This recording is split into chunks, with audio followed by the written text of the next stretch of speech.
And we are live. There it is. It's been such a long time. Yeah. I got my cold coffee.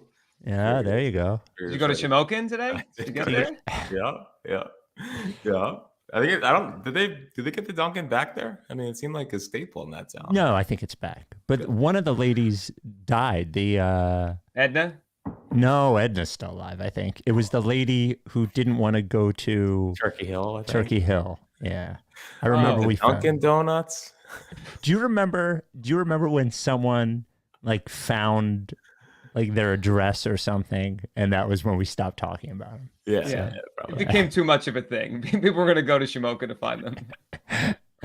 Oh, goodness gracious. So we just dick around, let people filter into the YouTube and the Twitch streams here. Got any jokes before we start? No, not really. Although it is interesting because the way I have this set up in my house is that I have this light on to make me look like I'm shining bright into the camera like a true pro. Yeah. But then people walk by and wonder why there's a lamp into me. Why there's an influencer in the window? Yeah. This guy just kept staring at me. Do you have a ring light, or are you just using a ramp? You should buy a ring light. Oh no, this is just a shiny old lamp. Yeah. This is nothing that. Jack's gonna start sweating. He's right next to the lamp the whole time. How close is it to you? Like a foot? It's literally right behind my computer. Yeah, hold on. I mean, this could probably work. I mean, look at this. Look at this whole setup. Yeah. Oh yeah. That's not a good idea. In fact, but you have natural light there. I don't think you need the lamp. Yeah, I know. I don't know. Just trying to make it even better. I know it's professional. This is professional podcast, so I just want to make sure I was as lit as you could be. All right, you ready to go? We'll go now. Let's do it. Hold on. We don't have our producer. My producer's off for a week. Mike's off. Hold on. Let me make sure. Where is everybody? Everybody's fucking bunch of quitters doing other stuff.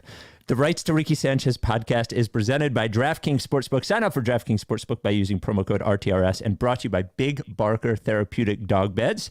Get yours with the Process Pup Patch at bigbarker.com/Ricky. Adam Kasabi, the official realtor of the Process, 302-864-8643. LL Pavorsky Jewelers, where Rights to Ricky Sanchez listeners go and get engaged, and Kinetic Skateboarding. Get 9.1% off your first order with promo code Dave Silver. On the show today, James Harden's out for a month. Joel Embiid is still sick. B-Ball Paul and Montrezl Harrell played together, and the Sixers lost to the Knicks, and everyone is still mad at Doc Rivers. So not too much has changed. And with Mike out, we are joined by two former podcast co-hosts of mine, the two co-hosts of The Art of the Take, WIP's Jack Fritz and Justin Giglio, who we haven't had an Art of the Take, I think, in 2 years or something. So Mike's on vacation.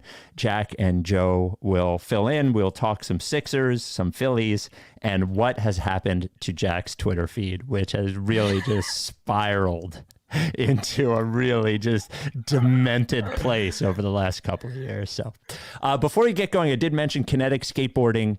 Important if you're in the area. Now, if you're not in the area, you go to kineticskateboarding.com, or if you're in the area, you can always go to kineticskateboarding.com. But right now, this weekend, Kinetic is having a sidewalk sale. So I think shoes as low as $15, and hoodies and t-shirts and pants and all that kind of stuff. But sidewalk sales are a lot of fun, and it's nice out, right? So 70 degrees or something. So hit up Kinetic Skateboarding for the sidewalk sale. Otherwise, kineticskateboarding.com, 9.1% off your first order with promo code Dave Silver. Without any further ado, Amos and the chef.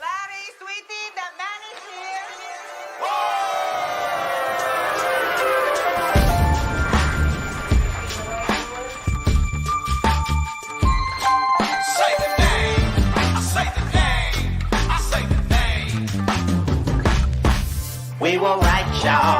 We were right. Even when it went wrong, we were right. We was right, y'all. We were right. So say the name. Say the name. We were right, y'all. We were right. Even when it went wrong, we were right. We were right, y'all. We were right. So say the name. Say the name. Say the name.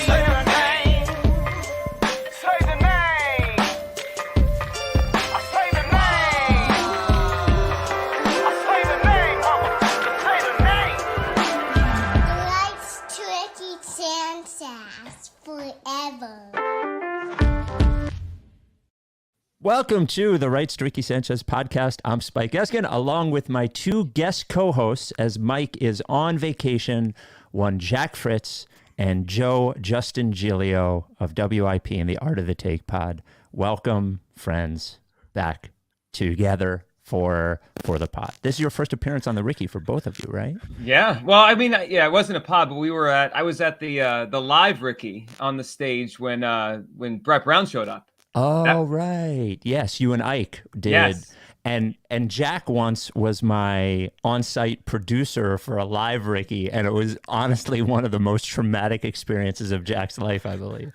Yeah, we got through it. We battled through it. Tough times don't last. Tough people do. Going from friend Spike to boss Spike was a very quick transition that was not totally ready for. A complicated history with the Ricky. You know, I wore a Philip the intern tag around one time. Oh yeah, yeah, that was a big bit. Yeah. So yeah, at a lottery party, you wore the Philip the intern, right? Yeah, I worked a couple of those things. It's a good time. I just want to know, like, you know, are we going to update any of the bits on this podcast? I mean, it's still 9.1% and Dave Silver. I mean, that's like 4 years old. Like, can we like maybe advance this whole thing? Branding. It is an exercise in branding. That's what you should follow the Ricky for. Branding advice. So before we do totally get into the pod, a promotion for both Jack and Joe. Jack hosts the High Hopes podcast, which is the only Phillies podcast on the internet, with James Seltzer, who honestly, and we'll get into this later in the pod when we talk about the Phillies, having you two on the same podcast is really just an exercise in branding. Yes, but that's I guess that's one way to put it. And Joe Giglio, evening host at WIP, also host of BetQL Daily, which is, what time is BetQL Daily? 9 a.m. to 12. So Joe is always doing a sports radio show at some point during the day. And on his weekend, I asked him to fill in on a podcast. So here we are. So here's the way I thought we'd structure it. Talk a little Sixers. Obviously I can't talk Sixers in the same way that I do with Mike, because Mike will have every piece of minutia and you guys do not have any minutia. So start off with some Sixers, then pivot into some Phillies, and then we round up with some takeage at the end. If you have never listened, Joe, Jack, and I hosted a podcast called The Art of the Take. It was around for a year and a half, something like that, maybe around then, yeah. It got difficult. Scheduling got difficult, and then COVID happened, and then the world changed and made it difficult for us to do the podcast in the same way that we used to do the podcast. So much so that the old podcast is not even on the internet anymore. Like, there's nowhere to find it. It is buried in a lockbox somewhere. But I think what I always said was the craziest Ricky people ended up being Art of the Take people, and I'm proud of its legacy, even though if it doesn't exist anymore. It was the weirdest podcast, the weirdest thing I've ever been associated with, I think. Well, remember when we brought in the Netflix producers that one time? Well, we had guests. Those were only guests. We decided to do a guest that we had. I forgot about that. Yeah. Why did we do that? What was the purpose of that? They had some show. What was the show? Do you remember, Jack? Like it was like The Circle or something like that. It was like a game show, right? Like a reality show where they all went somewhere together, and I don't know, like they were looking to promote it, and we were looking to make jokes, and I don't think they got what they were looking for. No, they definitely didn't. No. I think very few people ever got what they were looking for when they logged on, and thankfully that was our first and only guest. Well, Elliot Shore Parks filled in once, or was a guest once. And I was trying to think, we always did it in person, which I think always made it better because of the ability for me to see when you guys were uncomfortable, like in person, so I could keep pushing it. I do remember we tried to do it virtually once, and Giglio's connection was an enormous disaster. Like, it was terrible. It was really bad. So this is but I do feel like this sort of technology has come a long way since we tried to do it virtually prior. Well, one time we just had your microphone just on a table, you know, like, and then everyone was talking into it. Yeah, that was weird too. That was definitely pre-COVID, because there's no way we could have all done that afterwards. No. And we tried to do one in the middle of COVID, and I think 10 minutes into it, we realized couldn't really say anything anymore the same way we said it. So I'm wondering, so you guys both work at WIP, and I'm not there anymore. I do hear the radio station sometimes, but I'm not in the middle of it anymore. Obviously, the Sixers are not top story, given that the Eagles are 8-0 and the Phillies are in the World Series.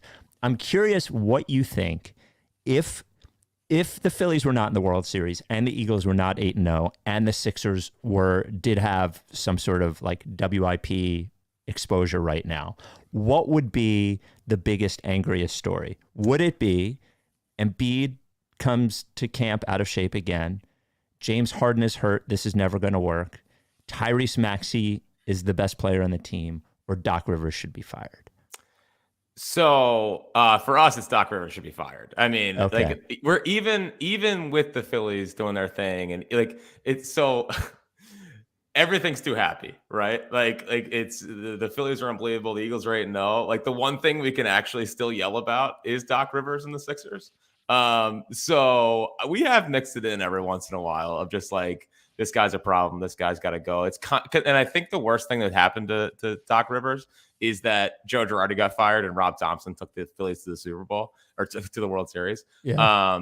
And I think that there's a little bit of that in the Philadelphia sports fan that's like, okay, well, maybe Sam Cassell can do the same thing to this team, because people don't really want to rip Embiid. Harden, there's a weird thing with Harden. Like I think people still believe in him, and everyone loves Maxey. So I think everyone wants those guys to work. I think Doc's the guy that people are most annoyed with. Yeah, it's Doc. Doc would be it, but I do think Embiid would be second. So that I heard a couple calls. You've always had it in for Embiid. Well, no, not having it. Yeah, you and Mad Mike. No. I heard a couple calls on the air a couple weeks ago, or maybe this past week. Where I guess Maxey went off last Friday, right without Embiid playing when he started getting sick, which he's always sick. Yeah. But so I heard someone call in. It might have been Gus from Allentown, who's a great Sixers caller. He's an intense caller. Yes. Yeah. And he said they're better without Embiid. Like though I've heard that starting. So I think Embiid would be second. But yeah, I mean it's Doc. And Jack's right. The whole thing with Joe Girardi, it's like everyone's just going to assume now when they fire Doc, the Sixers are going to go on a run too because the Phillies did. It's like, oh, it's going to happen again. Ike has always hated Doc, I think. Am I right? Is that a correct read that Ike Reese has not been a Doc guy? Yeah, he also hates Harden too. So he's got he does hate. It's not a great mix. He's never liked Harden's game. Because I think when Harden was at his peak, there was a lot of comps to Kobe. Like this is what Kobe should have been like. Obviously Ike is not a fan of that. Yeah, every one of Ike's basketball opinions goes back to Kobe one way or another. It is rooted in Kobe, right? Yeah. Well, and now his favorite thing is like he can't physically stomach watching PJ Tucker play basketball because he says I could have done that. Like he's convinced that he could have been PJ Tucker, and it drives him nuts. I miss Ike. So it would be Doc. It was funny. It's like I don't even know what there is to talk about the Knicks game. To be quite honest, there was like Maxey had his moments. It wasn't the best Maxey game of all time. You're without Embiid and you're without Harden. It's not completely inexcusable that you would lose. There were some fun and scary b-ball Paul moments, but like the Doc moment was him playing Paul Reed and Montrezl Harrell together, which just seems like him giving his middle finger. He knows that we're mad at him about Paul Reed. Like it drives him crazy. I'm sure it makes him mad because I think Paul Reed is probably a little tough to communicate with, I think is the Doc problem. But like leave it to Doc to do something during a game where he's that shorthanded to make the blame go on him rather than everyone just sort of excusing the loss because they were gone. Him playing Harrell and Paul Reed together is just one of the most confounding things I've ever seen in my life. Yeah, if they lost last night when they were up, because they were up, right? Heading into the fourth quarter by a decent amount. I was watching while on the air. Like if they just lost, Maxey went nuts in the third quarter, and then they went up. Yeah. If they just lost the game without Embiid and Harden, like I don't think anyone would have said much today. Like whatever, like they just were really shorthanded last night. But the fact that they were out, like how did Doc make that loss about him? That's what it felt like he did last night. Like they should have lost anyway. I think they were underdogs or maybe a point favorite by the time the game tipped off. because I was trying to play Maxey props like Jack was, didn't work out. But he made it about him by what he did at the end of the game with those guys in. In what world could Paul Reed and Montrezl Harrell be on the court for any minutes at a time together? And he wants us to play Paul Reed, so he's like, fine, I'm gonna fucking do it with Harrell. I'm not taking Harrell off. I just whatever. I also think, which is what I think would make him the focus of WIP's ire. And honestly, what has made him the focus of my ire, I actually think at this point, he's probably, I think most coaches do neither more harm than good. Like I think most basketball coaches are just sort of in the middle and you win whether the players are good enough or not. But I think he has reached the point where he's probably more of a negative at this point. And on top of that, the thing that always annoyed me about him, and I think the thing that would turn him into why I wish the Sixers were the focus at IP right now, is like Doc's hate for the media, like his open contempt for the media, which is he's being saved from a lot right now because of the Phillies and the Eagles, but Angelo specifically and Doc's disdain for the media would be an amazing combination, I think. So yeah, and I think that's the reason why there's I think there's already this like Doc's on a short leash here, I think, because of how he's talked to the media or talked to the fans, honestly, through the media. Like, we're not going to go on a Paul Reed victory tour was unreal. Right. I mean, like the whole Bodner thing last year was one of the funniest things I've ever seen at a press conference. Like there is nothing that makes me smile wider than when Doc comes out like a little fired up to a press conference, because then I know like we're gonna get drops out of this. Like Ike and John are gonna go off. Like there is nothing that brings me more joy. The Ike quote, I never knew. I don't remember if it was on the air, but I've mentioned it on the Ricky a bunch of times. The Ike Reese quote, when Doc used to say about Ben Simmons, "I'm not worried about him shooting," Ike would go, "Oh, you're gonna worry." Like. And he was right. He was right. Well, maybe they would have beat the Knicks last night if Ben Simmons was still here. You never know. Never lost to the Knicks. Hey, Giglio, we sent you a big barker, right? Didn't we send for your dog? What's your dog's name? Dina. Is Dina, and Dina's getting up there in age, right? Yeah, she's 10 now. She loves it. So it took like a week. I think she was just, you change a bed. It's kind of a weird thing for a dog. But she loves it now. She's a big barker pup. Except big not barker. A pup. Process pup, Giglio's. And Jack, you don't have a dog right now, even though you have a dog history, right? Yes, big dog history, no current dog. That's Jill's fault. Gotta talk to Jill. Get Jill on the pod. And as Jack has told us before, all dogs are boys, which is a take that bothers me. Right. Anyway, Big Barker, sponsor of the Ricky, longtime sponsor of the Ricky. As Joe said, specifically, for dogs that are getting up there in age, they start to, not be as springy as they used to be. Little arthritis creeping in there, achy joints. Big Barker will help ease that. And that's not just a claim they make. It's a thing that's been proven. Penn Vet did a study, had improvement in joint function, reduction in pain severity, all of those things. The Big Barker is the only dog bed that is made to really keep your dog healthier. That is the goal, and that's what they achieve. You can see it when you look. Like when you look at a dog on a Big Barker and you see the support the dog is getting compared to those other dog beds you see in the pet store, you see the difference, and there's a real difference. Go to bigbarker.com/Ricky, bigbarker.com/Ricky. You get the Big Barker dog bed, which, by the way, comes in several different colors, looks very tasteful in whatever room you have, several different sizes, with the headrest, without the headrest, tons of options, small dogs, big dogs, whatever. Bigbarker.com/Ricky. You get the dog bed and you get the processed pup patches, 2 of them. There is a 10-year warranty. The foam doesn't flatten, or they replace it for free. A 1-year at-home trial. If you don't like it, if your dog doesn't like it, you get a full refund, and they even pay for the shipping. It is handmade in the USA. Big Barker dog beds. Oh, here's where Mike usually barks here, but we're going to have the Zach Lowe bark instead. Oh, wait, hold on. I always screw up my sound effect thing here. Hang on. I want to play you the Zach Lowe bark. Good. Zach Lowe did bark. Hold on. Well, Giglio's volunteered to bark if you need him. Oh, really? Yeah, look at him. He looks I'm a bark guy, yeah. Bark guy. You've always been a bark guy. Hold on. I wish we had the camera drop of him barking. Here we go. Hang on. This is a real bark from Zach Lowe. Okay, it's going well. It doesn't. Are you sure about this? Is unbelievable. I mean, I could get Dean in here to bark if we need. Failure. No. Classic Hold on. guy that's never run a board before. Here we go. Shut up. That's not Zach Lowe. Yes, That's it is. Why It's did he- 100%. Why did he bark? How It's did not you get altered. him to bark? For big bark. Oh. Yeah. For dog bed. I wondered watching the game last night, and we are deep in it. We're deep in Sixers on this pod. So sometimes it is difficult to have the proper perspective on anything. I wonder from you, from people who have other things in their lives that they're talking about, aside from just the Sixers, maybe this perspective will help.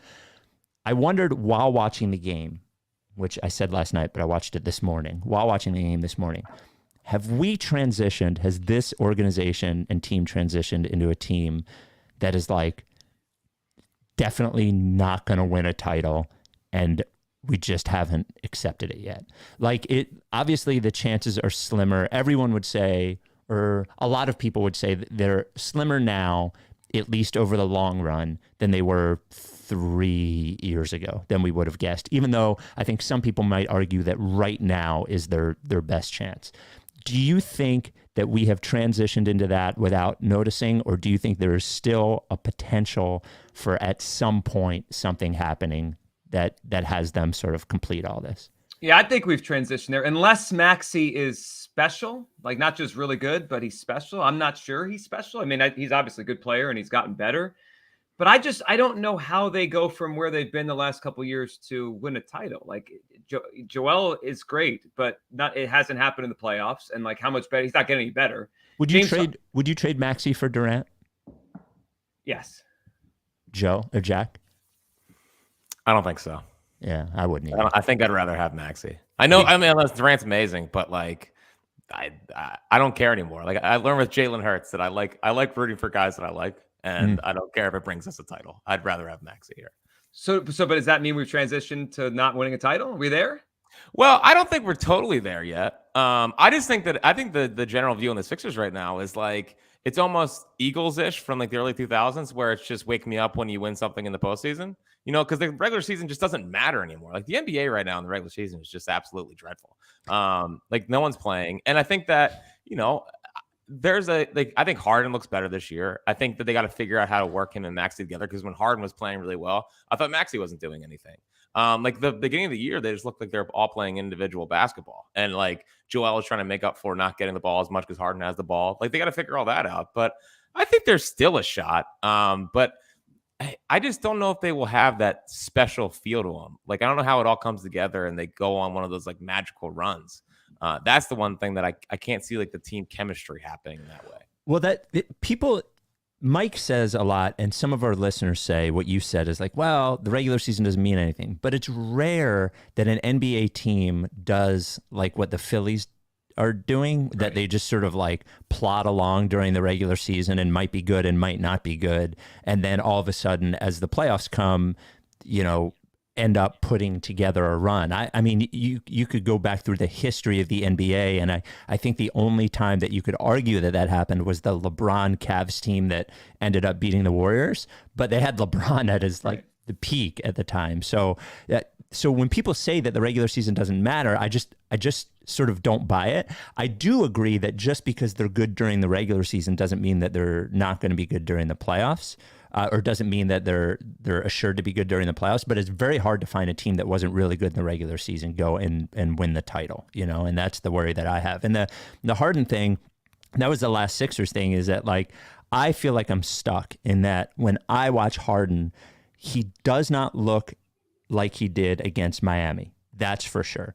But against Miami, I think the thing that we're forgetting about is that like I think he was trying to lose. I mean, he certainly wasn't interested in playing. He doesn't look that much different to me than he did during the regular season last year. He might look a little bit better, but I don't think he looks that much better, which again puts it squarely on Maxey, which I guess you could argue, even though they're not playing together, and I'd like them to play together, Maxey having this month plus of time where he is the primary offense guy is good for them, so he can get a feel of that. He's still not a great like creator or whatever. Maybe this time will be good for him.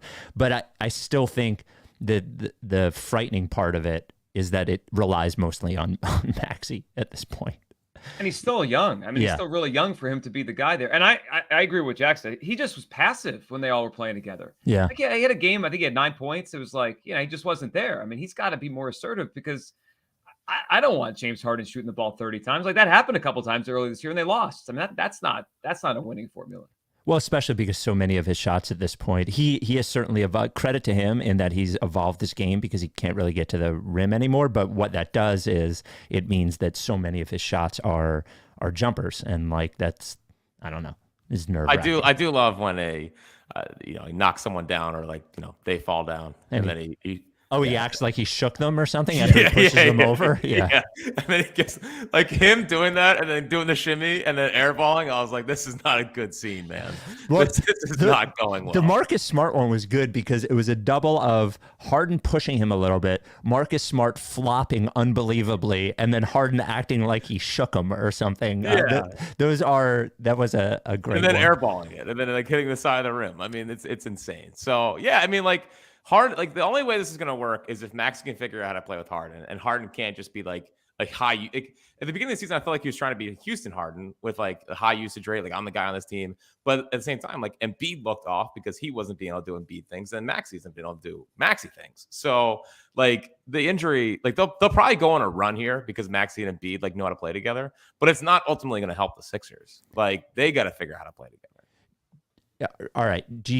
If you had to bet your life on all these things, you have to bet your life on whether James Harden is a Philadelphia 76 or game one of next season. Yes. Joe? I would bet yes, too, because Daryl's here. You have to bet your life that Tyrese Maxey is on the Sixers the first game of next season. Yes. No. And you have to bet your life, two more, that Joel Embiid is on the roster first game of next season. No. No, because he might ask out. Wow. So if you had to bet your life, you would bet no? Yeah. No. Oh. But, I'm not risking my life on that. Can you imagine if I wind up with both Simmons and Embiid in New York on two separate teams? It's just follow turn you. of events. I'm worried about a little bit worried about the Embiid thing. Like, well, what worries me is not them not winning, is that it is clear to me, and we talked about this on the last pod, it is clear to me that the moves they made in the offseason, while none of them are, Embiid specifically asked for PJ Tucker. So he asked for him in the press conference. They lost to Miami. Right. So but every move they made in the offseason was a Harden move. It was a Daniel House is a Harden move. PJ Tucker is a Harden move. Montrezl Harrell is a Harden/Doc move. All of these moves were Harden moves. And I sort of wonder whether Embiid, now it's weird for Embiid because he doesn't have an agent right now, and like forcing your way out without an agent is tough and all those sorts of things. But I do wonder if if they were to lose in the second round and it was to be a Harden-centric team, how Embiid would feel about that, especially with Harden's being able to opt out as well, too, like how that goes. And finally, is Doc Rivers coaching March 1st, 2023, coaching the Sixers? No way. No. You don't think so? I don't know if he's making it to January 1st, 2023. It'll be Sam Cassell, and then we'll see what happens. I think it'll be D'Antoni. I think they're doing the wow. Yeah, I think they Bring will. it back to D'Antoni? Well, Did Joel like him when he was here? I don't. So people actually don't remember this. It is the one good thing Ben Simmons tried to do while he was in Philadelphia is when, after the Sixers had fired Brett Brown, Joel Embiid wanted D'Antoni. Ben Simmons wanted Ty Lue. They didn't pick either of them. They picked Doc because who the fuck knows why, but like they probably would have ended up. Ty Lue's obviously a better coach than Doc and at least an equal coach to D'Antoni. But I think given Morey's familiarity with D'Antoni, Harden's familiarity with D'Antoni, and the fact that Embiid wanted him, I think we would get a D'Antoni, who, by the way, Philadelphia fans would fucking despise D'Antoni because he does have that Girardi style, like, are we doing media again? Like sort of vibe to him. He's not a fiery guy. I thought it was reported that Ty Lue was his next Sixers coach. I believe at one point. Oh no, who reported that? Was it Giglio? Was it Howard? No, it's John Johnson. Oh, wow. John Johnson catching a stray on the Ricky? I saw it in Jack's eyes that Johnson was about to be taken down right there. Wow. Incredible. So unprofessional of you. Well, I forgot about the Ty Lue thing. And then I also remembered when he was reported to be the Sixers coach for a little bit there. Wow. So had to bring it up. Incredible Always listen slander. to Ben Simmons and John Johnson. They have it. They know. We'll get to Simmons in a second. Before we get to Simmons and then the Phillies and then some takes, another sponsor of the pod this week, Adam Kasebe, the official realtor of the process. Kasebe is spelled Ksebe. You can call or text him whenever you want. 302-864-8643. In fact, if you're watching or listening right now, I want you to text Adam Kasebe. Ask him what he thought of the Sixers game last night. 302-864-8643. Kasebe is the king of the Delaware beaches. And the Delaware beaches, if you've ever been, are superior to New Jersey beaches for a couple of reasons. First of all, not quite as crazy as the Jersey beaches, like not quite as packed. There are crowds there, I'm not going to lie, but there are several different options in Delaware if you don't like crowds. If you want like if you're on like Bethany Beach or Lewis. Now, if you like the crowds, you go to Rehoboth or Dewey or something like that. That's the first thing. The second thing is the prices and the property taxes way lower. Property tax in Delaware compared to Jersey, you're talking about like 10%.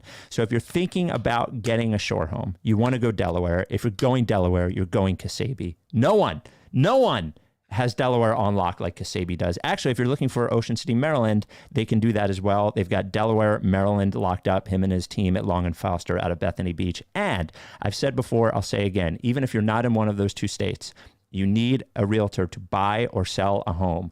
Go to Kasebe first. He has a large network of realtors. He will interview realtors until he finds the perfect one for you for whatever you need. 302-864-8643, 302-864-8643, or adam@processrealtor.com. I still have Ben Simmons in my life pretty consistently, A, because of the pod, B, because he's on the Nets, which are on WFAN.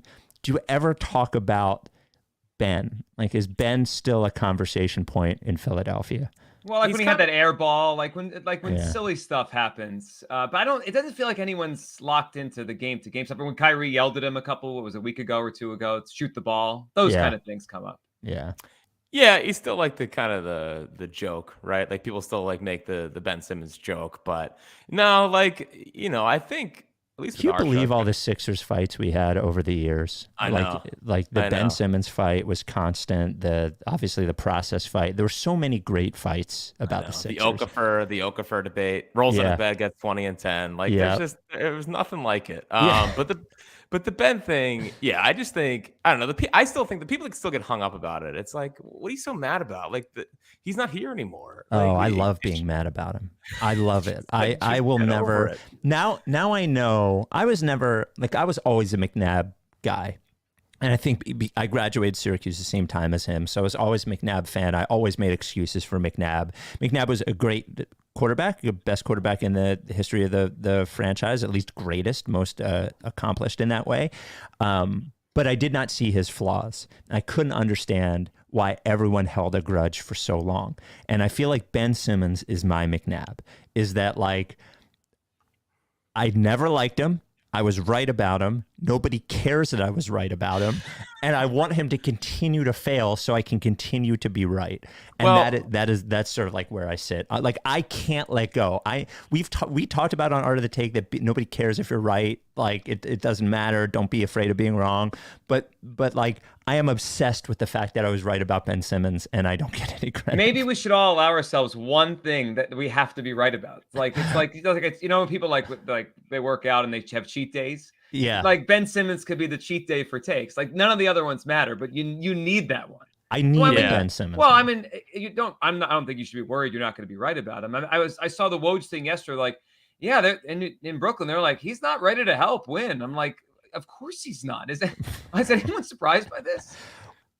I guess I just wish I could get one thing that I would be proud with being right about. Like, I don't think I have one. I still think I'm 0 for 1,000. Like, I can't, hang my hat on one thing. You did say the Phillies were going to win the World Series on opening day. I mean, yeah, but that was a thirst post. Well, yeah, all right. We'll get to that. But the most interesting part of the Ben Simmons discussion here, at least, Spike, is that I don't know if you know who Howard Eskin is, but he has taken a massive turn on Ben and is now very positive. Oh, it's unbelievable. Wait a minute. It's just because of the dog tweet? Yes. It's just because of the dog tweet. Before the season started, he was on with Giglio. And is this a real thing? He's pro Ben now? Oh, you wouldn't believe very it. Sad. Yes. In fact, he's told me when the mics are not on that it's hard. Like he doesn't want to rip him. Like Ben is over because of him offering condolences for Howard's dog.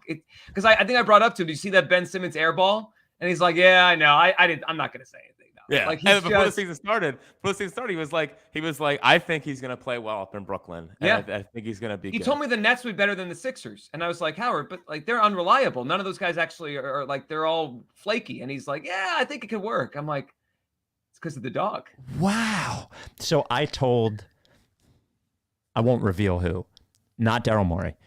I told a Philadelphia sports executive once I said, hey, look, if my dad is being rough on you, just fucking donate to one of his charity things and he won't be rough on you anymore. I was like, there's a very easy way. And to Howard's credit, I think it is because his exterior is gruff, but interior, he is a sensitive person. So I think you can get to him by being nice. But Howard turning positive on Ben is... It's stunning. What a coward! To run from that. What a just fucking coward. For years, it was fraud this, fraud that. Beneman, because there's no J. Yeah. There's no J. Yep. And he sends one tweet, and Howard's like, "That's my guy, Ben Simmons. Love him. He knows how to play winning basketball." I sat there with him as he was trying to figure out how to respond. He's like, "Should I respond?" I was like, yeah, you could. He's like, I don't know what to do. Like he was caught up on this for a while. The tweet was stunning. Like the Ben Simmons tweet was stunning. The funniest part was it happened. I saw it on my timeline. We talked about it on the show for a second, and I called him immediately. I was like, "Can you come on to discuss the Ben tweet?" And he's like, "What are you talking about?" And I was like, "You got to check your phone. Please check your phone." And he called me back in 5 minutes, like, "I don't know what to do." When a take gets subverted by niceness. This was Woj's report on Ben, by the way. Oh, for fuck's sake. For the life of me, it's every pod. I can't do this. So far, because he has been unable. Here we go. Hang on. The fact that Ben Simmons has been, I think he's been a source of frustration for Kevin Durant, for others on the Nets so far, because he has been unable. Now he's unable to stay on the floor with a knee injury. But prior to that, he has shown that he is a long way away from being back to an impactful player. I think it's a big part of the reason why the Nets are at the very bottom of the league defensively. And none of this really works. This team was built and reconstructed around the idea that Ben Simmons would have to play a really significant role for this team, especially on the defensive end, especially rebounding the back. There we go. Look, the plus for Ben Simmons, no anti-Semitic scandal. The negative for Ben Simmons, can't play basketball anymore. So, so the Phillies are down 3-2. Now, Jack, Joe has long been a baseball guy at WIP. Jack hosts High Hopes, which is a Phillies pod that you should subscribe to. I have to let you know, though, if you listen to the Ricky, you sort of have like Mike as the like optimistic one, and then Spike as like the realistic negative guy or whatever. On High Hopes, you just have two giant babies that think the Phillies are winning for them personally. It's a good pod, but they're both coming from a similar spot. Yeah, I would say me more than James. James has gotten there this year, with believing in the Phillies. But yeah, it's a different podcast. I'll say that. But we have a good time. We've created a nice little community, and Yep. and we're having fun with the Phils in the World Series. It's been a good run. Now, don't like recording podcasts when they lose at all. Yeah. In fact, Jack and James skipped a podcast after the no-hitter in Game 4. Well, that's because I felt like I was going to throw up from having a milkshake when I was down bad. And you didn't do a pod after a World Series game because I felt like all right. Would you still don't give me that look. When I get sad, I start eating poorly, and I grabbed the milkshake in the 7th inning. And I felt like I was going to throw up the whole rest of the game, and it did not sit well with me. So no, I didn't feel like recording a podcast. Or they got torched 7-0 or whatever, 5-0 at home. And yeah, I just wanted to go home. I wanted to go home. Sue me. Wow. Now, Mike has not wanted to do podcasts after bad things, but always nutted up and did the pod. And so you tell James, I'm sorry, my tummy hurts. The Phillies lost. I don't want to do a pod. What is James's reaction to that? Well, was he okay with it? Because he's banged up too. When Harper hit the home run to start Game 3, James fell and hurt his ankle really bad at the stadium. He did. So you got one of them's hobbling around, the other one's drinking milkshakes and getting sick. Yeah. Well, James rolled his ankle, and it's all black and blue. And he's he's limping around the studio. He's wearing ankle braces. He's in a bad way. Can you remember a team going on a run that is more unexpected than this one? I can't remember a Philadelphia team going on a more maybe the Eagles team in what was it 09 08 when they were 4-6 and they got to the title game against Arizona. They benched Donovan in the Baltimore game. At least that team had won before, right? Andy and Donovan had done things. They got to the Super Bowl. No, this is people have compared them to the Eagles the last couple of weeks, an underdog story, but people forget the Eagles before Wentz got hurt. They were a great team. They had a one loss until December. That's not this. This was this is really out of nowhere. I mean, the only other one is the 2010 Flyers, that they were an 8 seed and got there, down 3-0 and then Game 7. Yeah. So that was kind of like it, with Michael Leighton as the goalie. But yeah, especially in baseball now, because it's more super team driven. You have the Dodgers, you have the Braves, you have the Astros, you have the Rays, you have I guess the Yankees don't really count as that anymore. Just an organization of jokers that are continuing to bring back their loser manager and 30 straight years above 500. Are you? Come on, you're not really saying that. But it's about the process more than the results. They said yesterday. I'm sure fans in New York really love to hear that. Yankees fans really love to hear process over results. Yankees fans are frustrated, but they did. It's hard to say. Did you really just do the over 500 thing for 30 years? I know you so much better than to think that's impressive. They won 99 games. They were in the ALCS. The Astros are better. I don't. Whatever. The Phillies have taken 2 from the Astros. The Yankees got swept. No, it was a bad look. I told you I didn't think they had any chance against the Astros. I 100%. But I think. Whatever, fucking Phillies going a lucky run. I mean, do you think they have a chance to win still? They're in a bad spot, obviously, right now. I think them, and then we'll get into takes because this sort of pivots. Them losing the Nola game, I think, was that was the killer there. I think. Yeah, Game 5 was crushing. I mean, they had to win. They had to win that game. Yeah. Yeah. Well, yesterday, getting no hit at home and getting blown out, it was whatever. We can move on past this. But the game, Game 5 was just torture. They've had so many chances to kind of break through and open it up and just play losing baseball. The only concern about the biggest thing tonight is if Zach Wheeler can feel his arm again. Yeah. Because I'm pretty sure he's dealing with dead arm. So he was throwing 94 in the first inning of Game 2. So hopefully he comes out and can hit 99 again. But if he's at 92 versus or 94 versus Framber Valdez, it's hard to see a path to a win. Joe, what's it like being around somebody whose thirst online is as unchecked as Jack's is right now? Where 85% of the tweets is just thinking about Phils period. Or just Phil's. Or just Phil's. Phil's. Yeah, just wakes up Phil's. Yeah. I mean, he's in his glory right now. Yeah, I mean during the playoffs, that's what he's going to do. But I woke up one day in like April or May. I was like, Jack's been unchecked for a while. Like, there's been no art of the take. Yeah, it's just been it just feels like he's been allowed to just run amok on the internet, and he has.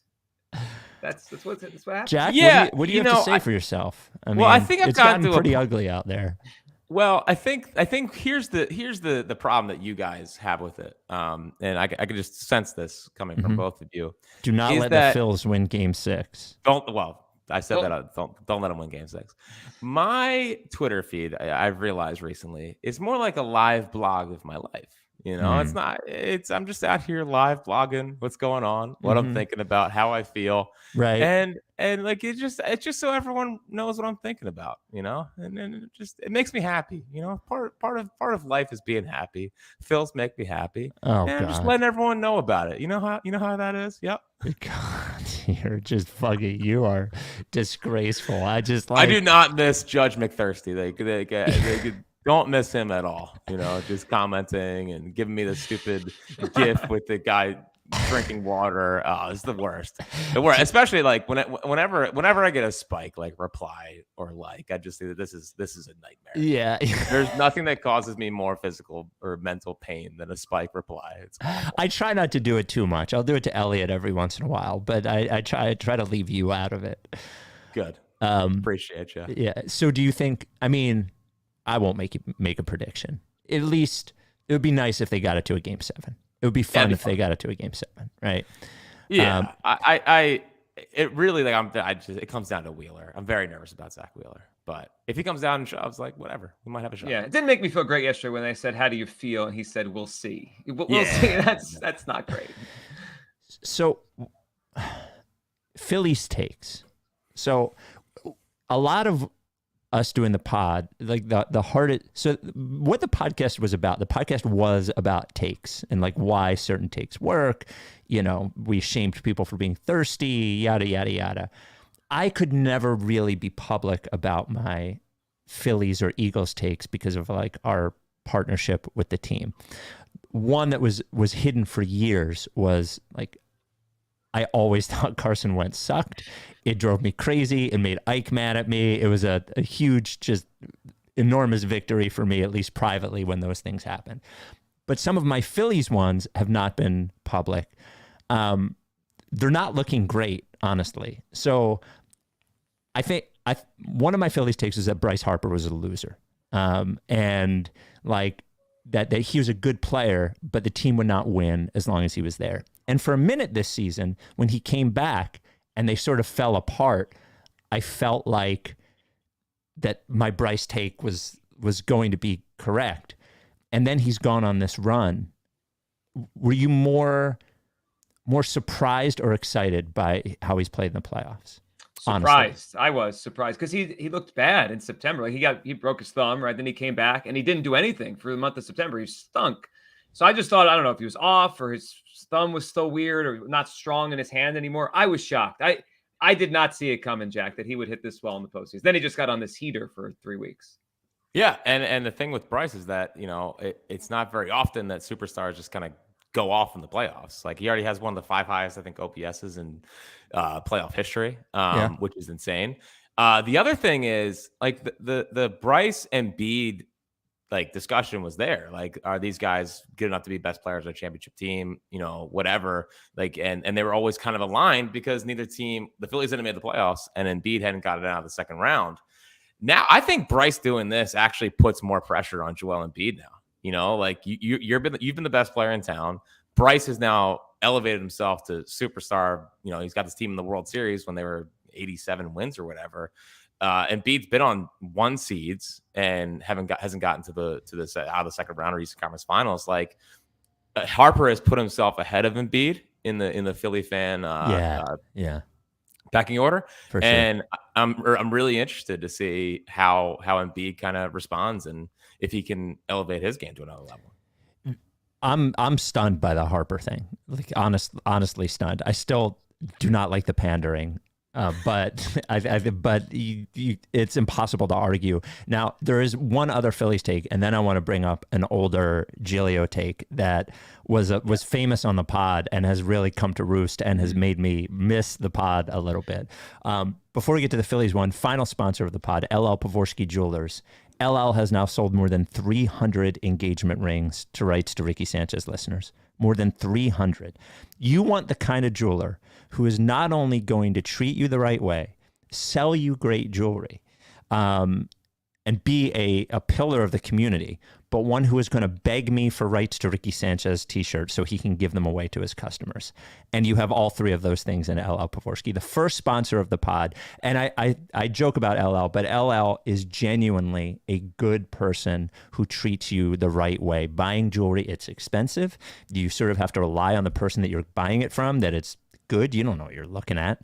And I mean, honestly, they could sell you. I'm not saying that jewelers sell fake rings, but I'm saying if they did, you wouldn't know. I would have no idea. So having somebody that you can trust, like LL, is important, and you can trust him. And you go to buy jewelry there. You're not fucking. There's not like a salesperson jumping on you and like fucking eyeing you and pressuring you. Not LL. He's only the good part of the jewelry. So, and the money, like he will want money for the jewelry, but aside from that, only the good not stuff. for free. Yep. Not for free. Wants you to make an appointment if you want to buy an engagement ring for him so he can spend the right amount of time with you. 707 Walnut is where the store has been for more than 30 years. Phone number 215-627-2252. Email lee@llpavorsky.com, or you can tweet at him at @LLPavorsky. He also supports our charities, Mama T's Community Fridge and the Providence Animal Center, LL Pavorsky Jewelers.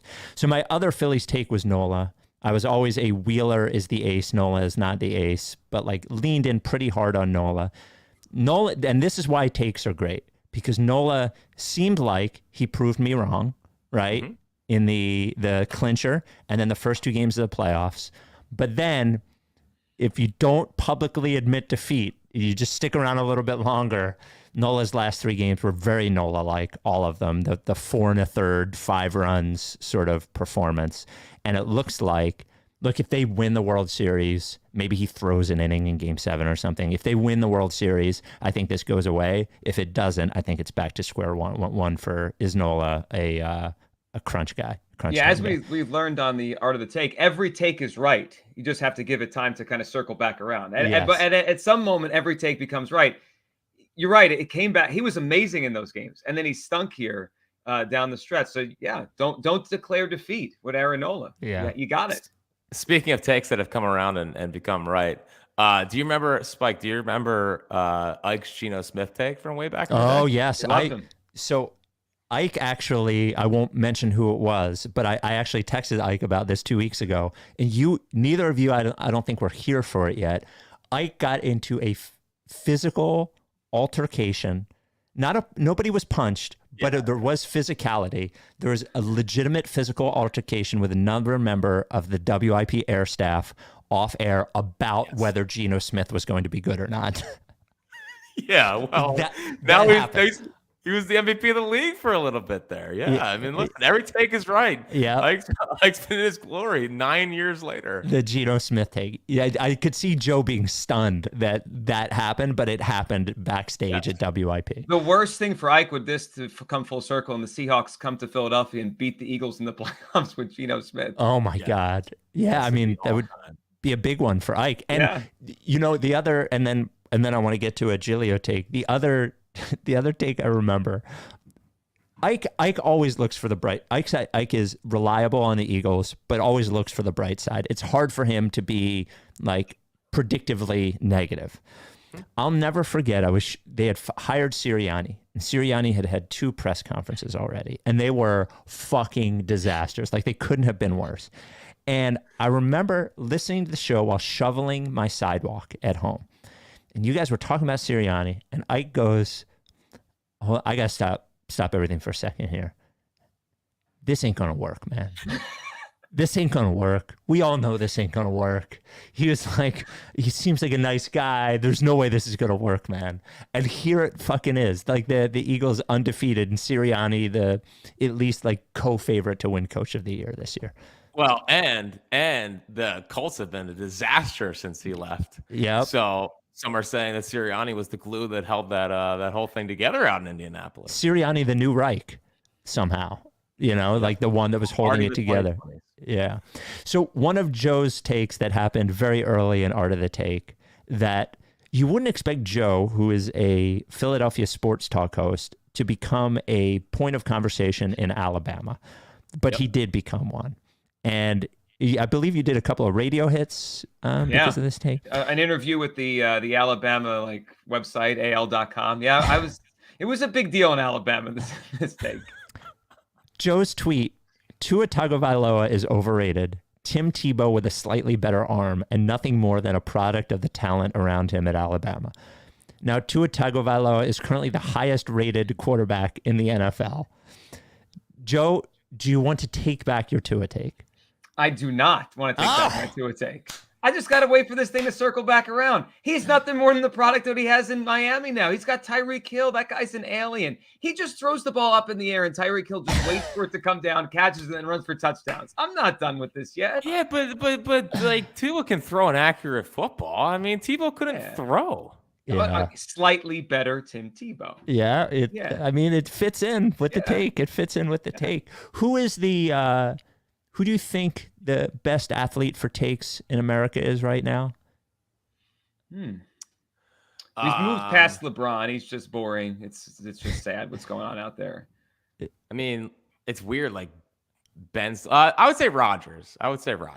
Oh, okay. Because now he's not playing well. He thinks he's the smartest guy in the room. All that stuff. I think Rodgers, because Rodgers still leads national shows. Rodgers is still a big enough name where he, first segment, he's usually being brought up. I mean, for the moment, it might be Kyrie Irving. Well, I mean, the other night when they had the on SportsCenter, they were showing Eagles, Phillies, the night they both played, and in the middle of the graphic, it was Kyrie apologizes, sort of. Yeah, it is. He's the biggest. I remember, of course, when Deshaun Jackson posted the fake Hitler quote on Instagram, and I remember, just the fact that there's fake Hitler quotes out there. You would think that there's... Anyway, I remember sitting at WIP and saying to somebody, I can't believe we're talking about Hitler. I didn't expect we'd be talking about Hitler and one of the players. And here it is again. Another player somehow adjacent to Hitler. I thought Hitler would be off the list. Hitler not quite off the list yet. And the other thing... And I don't know if you guys, I did come up with a sports and a non-sports take. I don't know if you guys came up with one for the end. That's how we would always end Art of the Take. I have one. I just think about how amazing doing Art of the Take would be right now with Elon Musk buying Twitter. The amount of takes out there about Twitter and about Musk is very high level. It's very intense, and it would have been a really good podcast, I think. Yeah, we could have done the entire Elon Musk episode when he bought it. Yeah, it's been wild. Yeah, it could have been a lot of Elon. So as we end this, and thank you guys for coming on again, Joe, BetQL Daily, and WIP, Jack, afternoon show, Marks and Reese, obviously, and which he is the producer, and High Hopes, the thirsty Philadelphia Phillies podcast. But now, look, if the Phillies are in the World Series, you want a thirst pod. Just let us cook, man. Yeah, I'm gonna let you cook. Let us cook. We would always end the Art of the Take. We would give a sports take and a non-sports take. Joe, do you have one of each? I do. How did we start? I forget how we started. The non-sports take. Hold on. Before you start this, Joe, do you have one that's on par with the mechanics, or the doctors are just well-read mechanics? Is that? I don't know. It's been a while. It's like when you thought you could still throw 85 and you threw 80 or 78. I don't know if I still got those. We've all lost our fastballs. Yeah. So this was a lot of pressure when we had to do this every week, by the way. It was a lot of pressure. Yeah. All right. I'll try. Okay. So I had a couple I thought of, but Spike, when we started, you said something to the effect of, it's beautiful weather, right? It's beautiful outside. Mm-hmm. I'm tired of people saying it's beautiful when the weather doesn't match the time of the year it's supposed to. It's not beautiful when it's 75 degrees or 80 degrees in November. This is ridiculous. It's supposed to be cool outside.